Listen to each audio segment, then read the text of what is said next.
All right, so you've really sent us deep into the archives this time. Oh, yeah. Yeah, we're diving into the world of Hermann Cohen. Oh, wow. That's that's going deep. He's a big one. Yeah, he is. And he's known for some pretty complex ideas. Definitely. I mean, if philosophy is a labyrinth, well, Cohen's work is like a whole section dedicated to, those extra twisty passages. I like that. Yeah, labyrinth within a labyrinth. Exactly.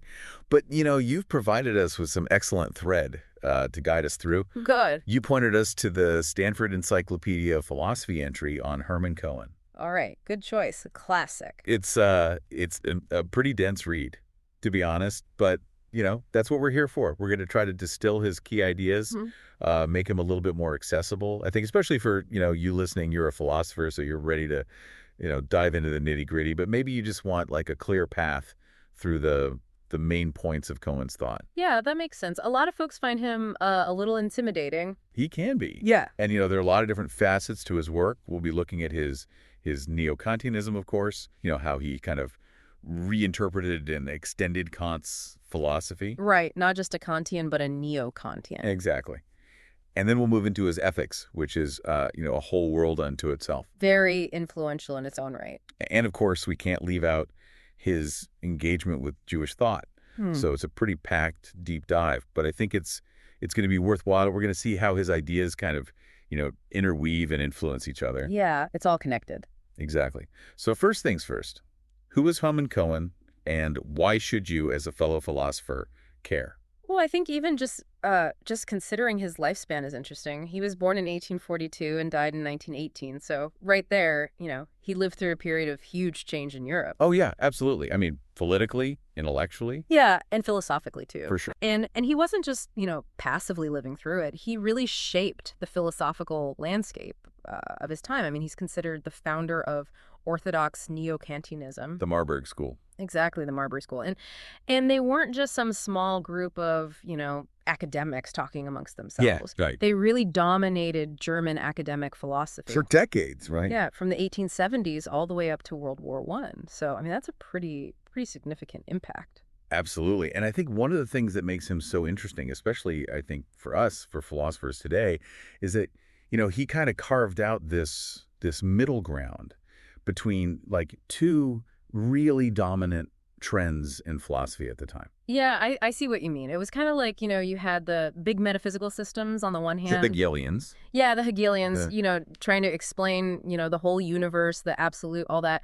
And then on the other hand, you had this growing interest in psychology, empirical psychology. Trying to explain, the mind and knowledge in a more scientific way. Right. And Cohen, he didn't buy into either of those approaches completely. He really pushed back against them. Yeah. He was very committed to what they call anti-psychologism. Right. He didn't think that psychology could provide the foundation for philosophy. Or that we should, reduce philosophical questions to just psychological ones. Yeah. I mean, he saw philosophy as having its own domain, its own methods. Precisely. And this stance of his, this anti-psychologism, it really had a ripple effect. Oh, for sure. It was hugely influential. I mean, you can see its influence in phenomenology, in logical positivism. These are, two of the most important philosophical movements of the 20th century. And they both, in different ways, kind of took up this idea that, philosophy can't be reduced to psychology. It's almost like Cohen helped to clear the ground for them. He helped to establish this space for philosophy to operate independently. Yeah. That's a good way to put it. And it's not just, his purely theoretical work that makes him so interesting.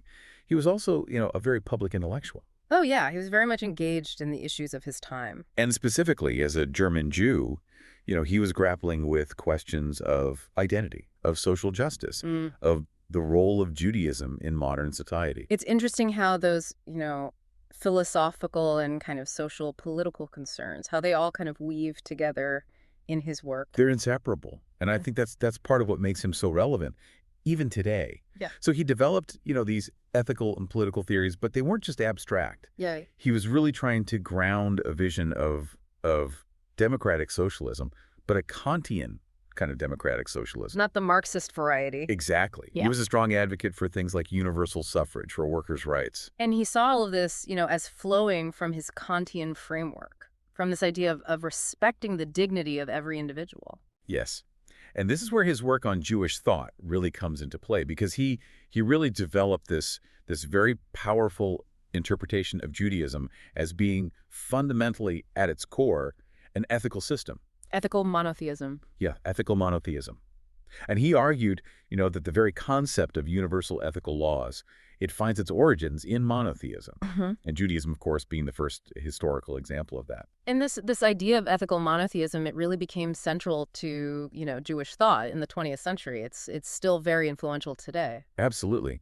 And so Cohen, he was writing in this context of, rising anti-Semitism in Germany. Yeah. And he was also engaging with the early Zionist thinkers. Yeah, and he wasn't necessarily on board with the Zionist project, was he? No. He had a very different vision for Jewish identity in the modern world. He really emphasized the role of the diaspora, the idea of, Jewish communities living amongst other communities, but still maintaining their distinct identity. Trying to exemplify those universal ethical principles. Exactly. So, I mean, just from this brief overview, you can see that Cohen, he was grappling with some really fundamental questions, both philosophical and social. Yeah, and questions that are still very much alive for us today. Absolutely.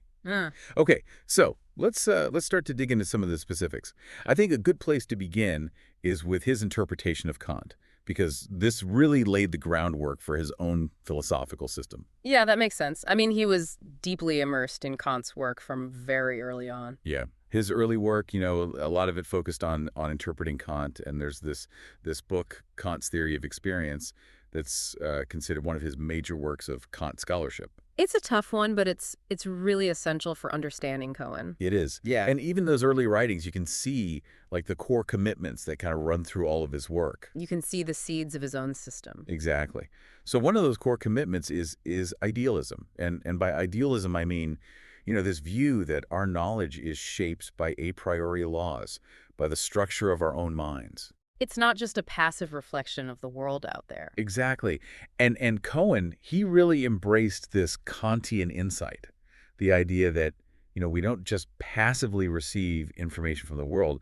Our minds actually contribute to the way we experience and understand objects. We actively structure our experience. Right. And this is closely connected to another core commitment, which is methodological rationalism. And what does that mean exactly? So methodological rationalism, it's this idea that everything has a reason, that there are no brute facts, that, we should always be searching for explanations for the underlying principles that govern things.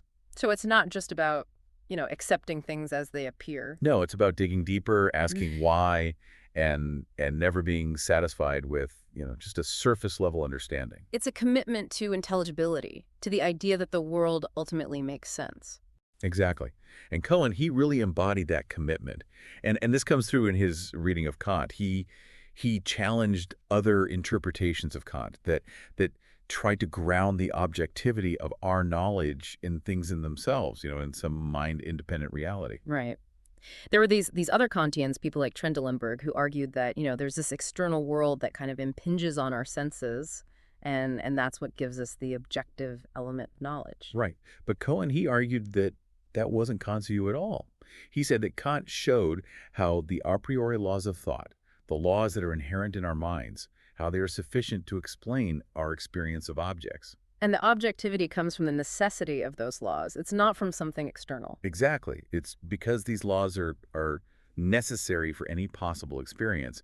That's what makes them objective. It's a really subtle point, but it's crucial for understanding Cohen's whole system. It is. And he even developed this really interesting layered understanding of the a priori. He talked about 3 different levels of the a priori. Oh, I've never heard of that. Yeah, it's not something that you always see emphasized in discussions of Cohen. What are these 3 levels then? Well, the first level is kind of like the most basic. It's the a priori that's involved in, just having any kind of experience at all. Like the fact that we experience the world in space and time, that's a priori. Okay, so that's the most general, the kind of preconditions for any experience. Yeah. And then the second level, it's the a priori that's involved in, specific kinds of experience. Like, for example, the laws of physics. They're not just empirical generalizations. They're a priori in the sense that they're necessary for our experience of the physical world. So there's a kind of a priori that's specific to different domains of knowledge. Right. And then the third level, and this is the one that Cohen really emphasizes. It's the formal conditions of the possibility of experience. It's the laws that are constitutive of experience itself. The laws that make experience possible in the first place. Exactly. And here's where it gets really interesting for philosophers of science, because Cohen argued that these a priori laws, these constitutive laws, they're actually the principles of mathematics and the fundamental laws of pure natural science. So, like the laws of mechanics, for example. Yeah. And he's thinking of them not as they're, applied by individual scientists, but as if they were, laid out in a book independently of any knower. So they have this objective existence, almost like Platonic forms. It's a very Platonic way of thinking about it. Right. And this is where his anti-psychologism really comes to the forefront. Right. Because he's saying that the way our minds work, the way individual scientists think, it's irrelevant to the objective validity of these laws. Like, the laws of physics would still be true even if there were no human beings to discover them. And he even went so far as to say that the Kantian faculties, like sensibility and understanding, they're really just the methods of mathematically precise natural science. Yeah, he's basically saying that sensibility, it's like the mathematician's construction of spatial magnitudes. Yeah. And understanding, it's like the physicist's fundamental concepts. So he's kind of turning Kant on his head a bit. He is. He's reinterpreting Kant through the lens of science, of mathematics, and this leads us to, the heart of his philosophical method, the transcendental method. Right. Because for Cohen, philosophy, it's not about, building grand metaphysical systems or just, analyzing concepts. It's about critique. It's about critique. And the starting point for that critique is the fact of science. The fact of mathematical natural science. Exactly, because that's where we find objective knowledge. That's where we see reason at work in the world. And so the task of philosophy becomes to identify and articulate the a priori laws that are implicit within that scientific experience. Yeah. The laws that make it objective. And he drew a lot of inspiration here from Kant's Prolegomena. Yeah, which is, kind of interesting because the Prolegomena was meant to be like an introduction to the critique of pure reason. Right. But Cohen, he really latched on to this one particular method that Kant lays out in the Prolegomena, this idea of starting with science and then working backwards to uncover the conditions that make it possible. And Kant himself said that wasn't actually the main method of the critique. Right. But Cohen, he kind of took it and ran with it. He made it his own. He did. And this method, it allowed him to, avoid the pitfalls of both the psychologistic and the metaphysical approaches. Because he's not starting with, the subjective experience of the individual or with some grand, speculative system. He's starting with something that's seemingly objective, that's grounded in the world. And it's a method that's, inherently critical because he's not just taking science at face value. He's using these philosophical tools to analyze it, to understand its limits, to see how it's developed historically. Exactly. And we see this really clearly in his work on the infinitesimal method, which is, one of his major contributions to the philosophy of science. Right. And this is where we see him, really grappling with the history of science, with the development of calculus. Yeah, and he's not just, giving a historical account. He's trying to use philosophical principles to understand how those concepts like limits and infinitesimals, how they emerged and how they're justified. And he's doing all of this within this Kantian framework, within this transcendental method. Exactly. And this is also where we start to see him, kind of moving beyond Kant, developing his own distinct system. Yeah, there's a real evolution in his thought. It's not like he just stayed, stuck in interpreting Kant. No, he definitely pushed the boundaries. So around the 1880s, there's this really important shift in his thinking. Okay. And you can see this marked by, a couple of key publications. There's his work on the infinitesimal method, which came out in 1883. And then there's the second edition of Kant's theory of experience, which he published in 1885. And in these works, you see him really clarifying and deepening his epistemology, his philosophy of science. What are some of the key changes? Well, one of the things he does is he starts to move away from the term Erkenntnis theory, which means theory of knowledge. Okay. And he does this because he feels like that term, it's become too closely associated with psychological interpretations of knowledge. Too psychologistic. Right. And so instead, he starts using the term Erkenntniskritik, which means critique of knowledge. To emphasize the critical aspect, the psychological aspect. Exactly. And he also starts talking more explicitly about his concept of critical idealism. Okay. So he's still an idealist, but it's a critical idealist. Right. He still maintains that, a priori laws are what make our knowledge of objects possible. Yeah. But it's critical in the sense that it's based on this Kantian transcendental method. It's about, critically examining the conditions of knowledge rather than just building, a speculative system. So what does that mean for the thing in itself? Because, for Kant, the thing in itself, it's this unknowable reality that's outside of our experience. Right. And Cohen, he actually rejects that interpretation of the thing in itself. Really? Yeah. He says we shouldn't think of it as this, mind-independent object that's affecting our senses. Okay. So what is it then? Well, he says that we should think of the thing in itself as the totality of all possible experience. The totality of all possible experience. Right. It's like an ideal that science and philosophy are always striving to approach. So it's not something that we can ever fully grasp, but it's what guides our inquiry. Exactly. And this is where his work on the infinitesimal method really comes into play.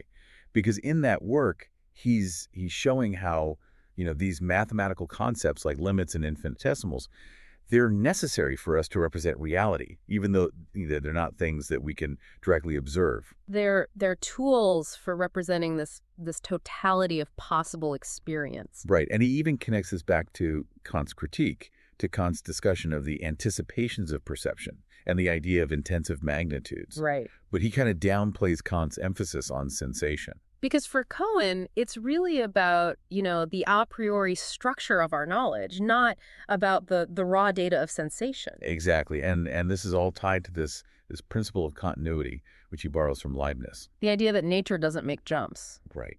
And he sees this principles of continuity as both a requirement of reason, so it's something that we impose on the world, Okay. but also as a fact about the world, as something that we discover through science. Interesting. So it's both a priori and a posteriori. Yeah, it's this kind of interesting interplay between the two. And all of this leads up to his magnum opus in epistemology, which is Logic of Pure Knowledge. Which was part of his larger system of philosophy, right? Yeah. He only published the first part, which was the Logic. That was in 1902. 1902. And in this work, he introduces this really important concept of pure thinking. Pure thinking. And by pure thinking, he means, thought that's completely independent of any external influence. No sensory input. No sensory input. No Fichte ego. No Hegelian absolute. No Hegelian absolute. It's thought in its purest form. Okay. And what's the role of pure thinking in his system? Well, he argues that pure thinking is what generates the principles that define objects for mathematical and natural science. So it's the source of the a priori laws that we were talking about earlier. Exactly. And this is driven by his methodological rationalism, his commitment to, explaining everything, not accepting anything is just given. And this is a pretty radical departure from Kant, isn't it? It is. Because Kant, he had this really clear distinction between sensible intuition and understanding. Right. But Cohen, he basically rejects the idea of sensible intuition as being independent of pure thinking. Because that would be something that's, outside of the grasp of reason. Exactly. It would be a brute fact. Huh. And Cohen, he can't accept that. Yeah. So he's basically saying that pure thinking is the source of everything. It's the foundation of all knowledge. Yeah. And the logic, he actually tries to, lay out these 12 categories of pure thinking. Oh, interesting. Kind of like Kant's categories. Yeah, he's definitely inspired by Kant. But he makes some significant modifications. Like what? Well, for example, he replaces Kant's categories of quality with his own categories of origin, identity, and contradiction. Origin, identity, and contradiction. And he sees these as being more fundamental, as being, the very conditions for the possibility of thought itself. Okay. And he's still very focused on these mathematical concepts, the infinitesimal, the idea of continuity. Right. Because for him, mathematics is the paradigm of pure thinking. Exactly. But it's important to note that his account of infinitesimals, it wasn't without its critics. Oh, yeah. He got into some pretty heated debates with mathematicians and philosophers. People like Frege and Russell, they really took issue with his views. They argued that, his account was either unclear or that it had been superseded by, developments in mathematics. They were developing, more rigorous, more formal systems of mathematics. Right. And even his own student, Kasser, he eventually kind of distanced himself from Cohen's account of infinitesimals. So a bit of a controversial aspect of his work. Yeah. But, even with those criticisms, I think Cohen's logic of pure knowledge, it's still a really important and influential work. It's a major contribution to Neo-Kantianism. Absolutely. Okay. So now let's move on to his ethics. Because Cohen, he wasn't content to just, stay in the realm of epistemology. Right. He wanted to extend this transcendental method to other areas of philosophy. Exactly. And specifically to ethics. Right. And his goal here was to provide a Kantian justification for democratic socialism. So to show that, the ethical principles that Kant laid out, they lead logically to a socialist political system. Right. And his first major work in ethics was Kant's Foundations of Ethics. Which was published in 1877. 1877. Yeah. And in this work, he's really focused on the idea of a transcendental deduction of the moral law. Like Kant did with the categories of the understanding. Right. He felt that Kant hadn't really done that adequately. Okay. And so he tries to, fill in that gap. And he does this by focusing on the idea of a pure will, a will that's completely free from any empirical influences. And he argues that the moral law is a necessary condition for the possibility of such a will. Exactly. So, if we want to conceive of a will that's truly free, then we have to posit the moral law. Oh, okay. But then he kind of revises his ethical framework. And this is in his work, Ethics of Pure Will, which came out in 1904. Okay. So what changed? Well, in this later work, he shifts his focus a bit. He still wants to ground ethics in a fact of science. But he rejects the idea of starting with, subjective experience or with naturalistic psychology. Right. Because that would be, psychologism. Exactly. And so instead, he turns to jurisprudence, to the science of law. To law. And specifically to pure jurisprudence, which is, the study of the concept of law in its most general and universal form. Okay. And he says that this is the fact of science that we need to start with for ethics. Interesting. So ethics is grounded in law. Yeah. And he argues that by reflecting on the evolving body of pure legal doctrine, we can construct a theory of the moral agent. So we look at how law has developed, how it's tried to, regulate human behavior, and from that we can derive ethical principles. Exactly. And he sees the concept of humanity as being, kind of inherently tension-filled. Because on the one hand, we're individuals, Right. But on the other hand, we're members of communities. We're social beings. Right. And law, for Cohen, is the way that those individual wills are reconciled into a unified totality. Law is what binds us together. Exactly. Yeah. And so the ethical will, it becomes this kind of logic of public reasoning. It's something that's constantly evolving as law evolves. And this is still, within this Kantian framework, right? Because for Kant, the moral law is also universal. Yeah. But some people have argued that Cohen's approach, it actually kind of inverts Kant's approach. In what way? Well, for Kant, you start with the moral law, and then you derive principles of law from that. Okay. But for Cohen, it's the other way around. You start with law, and then you work back to a theory of the moral agent. Interesting. So he's kind of, turning Kant on his head again. He is. And he sees this all as, pointing towards this ideal of democratic socialism. Because he thinks that, as law develops, as it becomes more just, as it takes into account the needs of all members of society, it will inevitably lead to a more socialist system. A system where, everyone has an equal say, where everyone's dignity is respected. Exactly. And so he was a strong advocate for, things like universal suffrage, for workers' control over the means of production. He saw these as being, the logical outcome of this ethical and legal development. Okay. So we've covered his epistemology, his ethics. What about aesthetics? Did he have anything to say about art? He did. He wrote a book called Aesthetics of Pure Feeling, which came out in 1912. And in this work, he basically argues that a complete critical philosophy, it has to have a place for art. They can't just ignore art. Right. And he rejects these other interpretations of art, like the ones that say that art is just the expression of ideas, or that it's just about, physiological responses in the viewer. So he's not a Hegelian. He's not a psychological aesthetician. Exactly. And so he starts with this basic fact that art is central to human culture. It's something that we value, that we find meaningful. It's a fact of human experience. Right. And he develops this concept of pure feeling. Pure feeling. And he describes it as this consciousness that we have of both the world as it is, as science describes it, and the world as it ought to be, as ethics prescribes it. So it's this kind of, awareness of the gap between the real and the ideal. Yeah. And he sees pure feeling as being, inherently lawful. It has a structure. Yeah, it has a structure. Hmm. And it's this structure that produces the object of aesthetic judgment. So it's not just, subjective, arbitrary feeling. No, it's grounded in this deeper level of consciousness. Okay. And this idea of pure feeling, it actually connects to his philosophy of religion, doesn't it? It does. Because in his later work, Cohen really turned his attention to the philosophy of religion. And this culminated in his book, Religion of Reason Out of the Sources of Judaism. Right. Which was published posthumously in 1919.